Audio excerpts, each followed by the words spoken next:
Isaiah describes the physical state of the nation. He says that the country is desolate. He says that the cities are destroyed.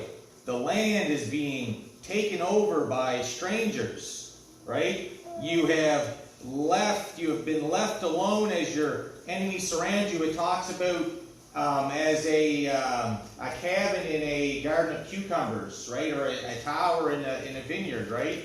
What's basically saying that you're encompassed about with your enemies, right? They're all around you. You've been left by yourself, right? As the caretaker of that cabin who watched over the cucumbers, right? In the midst of them to make sure that no one came and stole from them, right? You are like that guy sitting there alone in that cabin. You're like a besieged city, right? You're sitting in your city and you've got all your enemies have encompassed about you, right? Isaiah compares Judah's end to that of Sodom and Gomorrah. That's where we left off, right?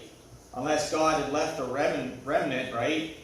We would be like Sodom and as Gomorrah, right? Unless God had left a remnant, we should have been like unto Sodom and as unto Gomorrah. Unless God had left some righteous people among Judah, then they would have been completely destroyed like Sodom and like Gomorrah. And there's a couple points I want to make on that.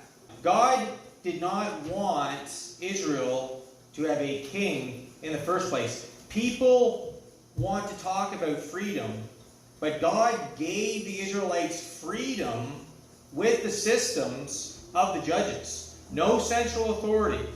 You had a priesthood that that tended to the spiritual health and the judicial matters of the people by the law of God. Every tribe had their own inheritance. Every family had their own lot. Everyone did the work that they did and were to live according to his own house under the commandments of God, loving the Lord their God with all of their mind, all of their heart, all of their soul, and loving their neighbor as themselves. It's a pretty simple ideology, folks. It's pretty easy, right? Yet here we are in 2020 dealing with the exact same things.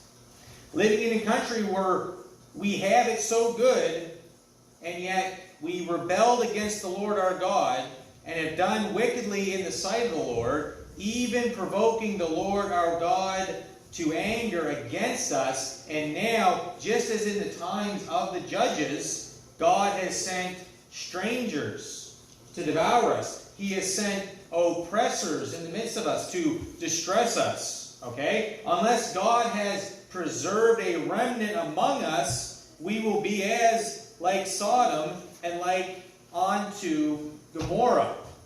God does not care particularly about a country or about a particular nation. He cares about his people and wherever they are.